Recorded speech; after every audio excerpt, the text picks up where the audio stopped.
So we often like to talk about how current comic creators are unstable or do weird things, or you get the idea. But in many cases, this isn't a new thing. It's something you've heard me say before, and we can go way back, actually, to the 70s, to a case where basically one creative was threatening to throw another person out a window. A tall window where there would be death. Let's just get into it.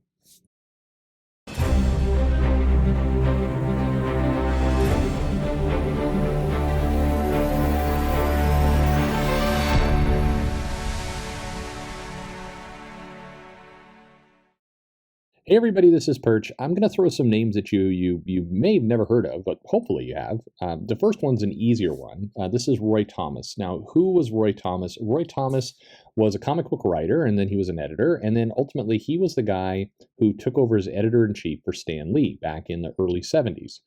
And Roy Thomas, I would say, had a pretty good run of being editor-in-chief in that company. Characters he created, or co-created, should say co-created.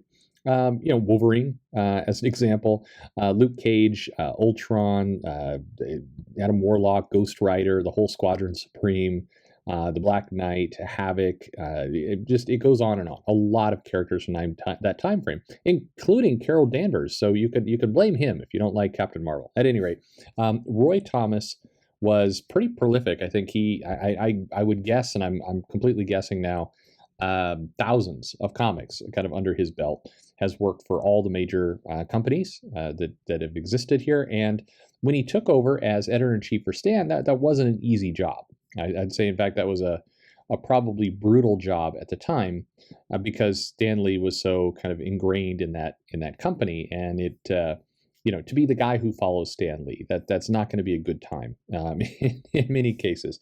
And he continued to script a lot of titles, which also tended to be a problem. Whenever you had, it would foster jealousy and problems inside of other creators who are working for the company. Go figure.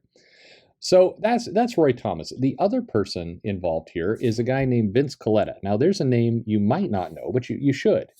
And Vince Colletta is somebody who goes back a little further. He was, I think probably his biggest claim to fame is that he was the inker. He was kind of Jack Kirby's, I don't want to say favorite inker. I don't know if that anybody could say that, but he was often Jack Kirby's inker, and a lot of Jack Kirby's work, owes a great deal to Vince Colletta. It was also not the easiest job in the world to ink Jack Kirby. I mean, Jack Kirby was prolific in everything he did. So Vince Colletta, I think, was a pretty legendary guy in comics, working through the 50s and the 60s, and then certainly started doing work for Marvel and DC in the 70s.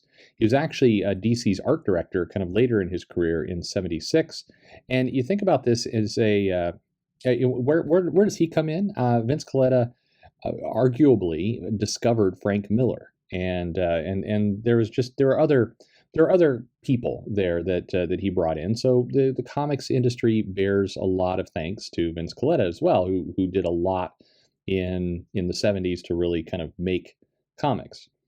He was an incredibly fast thinker.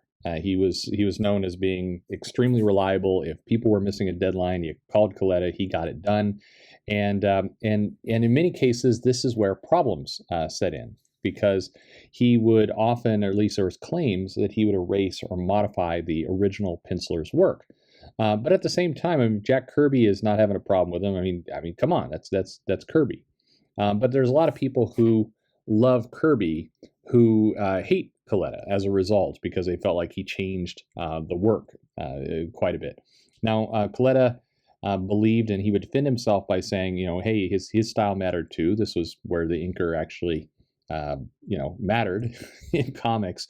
And also that, look, a deadline is a deadline, and we have to get things done. We have to meet our deadlines, or there's no comics. He was a purist where that stuff was concerned. So, the where the two kind of got into things is Colletta had been inking Jack Kirby on Thor for a long time, and a lot of the classic pages you've seen from Thor involve Colletta. If you look in the credits there, you'll see it. So Jerry Conway starts writing Thor. This would be late hundreds, maybe early 200s. I should look these things up before I start doing videos. At any rate, Jerry Conway starts writing Thor, and John Buscema is doing the penciling on it. And so, there is old Vince Colletta doing the inking.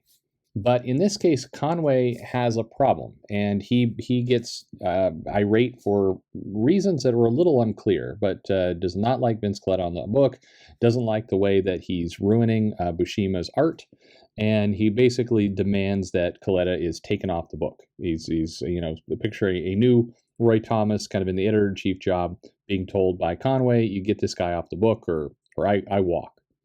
As an interesting side note to all this, John Buscema said multiple times that he thought that Vince Colletta was a class act and helped get books out on time, and he had no problem with it. But regardless, things are things. So old Jerry Conway's not a fan, and basically said, "You fire him or I walk." So Roy Thomas, making one of the earliest decisions in his editor-in-chief career, basically decides, "I'm going to move Colletta off Thor and put him on another book," and they get another person to do it. But Roy Thomas, perhaps also being new to the role, or wires got crossed, or who knows, didn't do maybe the best job of communicating this to old Colletta. Colletta, being a tough guy who did comics in the 50s and 60s, proceeded to go try to sort the matter out for himself with Roy Thomas by, basically threatening to throw him out a window. And the rest is history. No, obviously he didn't throw Thomas out the window, but it was kind of apparently how things were solved back in the swinging 70s of the good old Marvel bullpen. And poor old Roy Thomas nearly went out a window because he replaced Colletta. Now, apparently, from what has been said by Roy Thomas, in more recent years or later, is that, hey, he basically convinced Colletta, "Hey, I'm not taking away your check. You're getting another book, and you're not even going to miss a beat. You're still going to do plenty." But the rumor mill had gone to Colletta saying he was off books. And so a couple things we see from this story. I mean, first off, the kind of goofy behavior, backstabbing kind of stuff is not a recent development. This is the early 70s when this is going on. Also, you see kind of the weird temper tantrums. Well, I don't know if temper tantrum is the right word. I don't want to portray, Jerry Conway as a complete villain here, but it was a weird, these kinds of "you replace this inker or I walk" kind of thing. I mean, you'd really, you wouldn't think in the early 70s that'd be the kind of stuff that would get thrown around in comics, but sure enough. And then also, what word got to Colletta? I mean, we heard, basically in later years, we heard a lot of people kind of went to gossip saying, "Oh, you're getting thrown out of Marvel. You're not going to be on any books. You've lost all your work." Now, whether those people knew the truth or were trying to kind of start a good old fight, it's hard to say. But that's it's nice, comforting. I'm not sure those are the right words, but it's there's some behavior that's been going on for a long time as well. And Roy Thomas learned a valuable lesson on all this of just be careful of bending to people's ultimatums, and when you do decide to make a decision, communicate the news fast.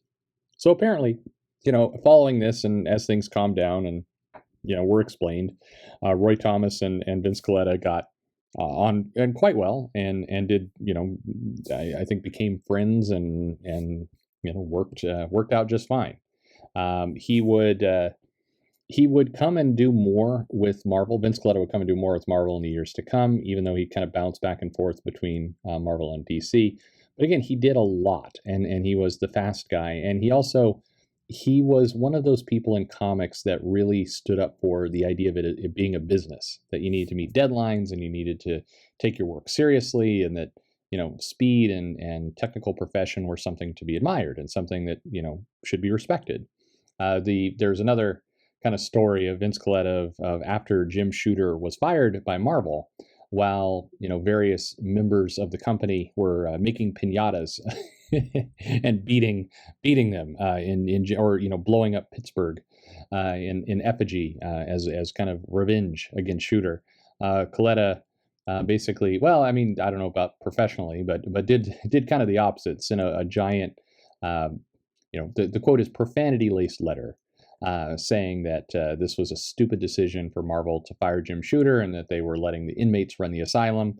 And I think that letter you can find online if you go searching for it. So anyway, interesting. Vince Colletta unfortunately did pass away several years ago, back in '91 actually.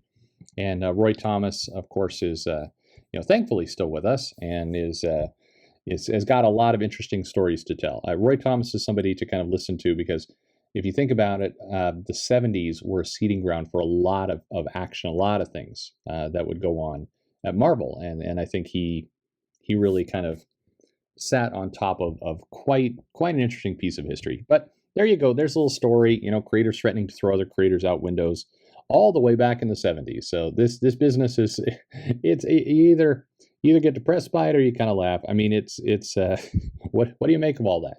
I don't know. Some people say these videos are too negative when I talk about stuff like this, but it's comics history. This is what went on, and like it or hate it, there you go. Anyway, you have other thoughts on this? Other questions? Have you seen this letter? Other thoughts on Vince Colletta or Roy Thomas or Jerry Conway or any of the people involved? Throw a comment below. Let me know what you think. Like, subscribe, click the bell for notifications. Follow me on social media, email, all those things. And, or just hang out, have fun, whatever you like. But most importantly, thanks for listening.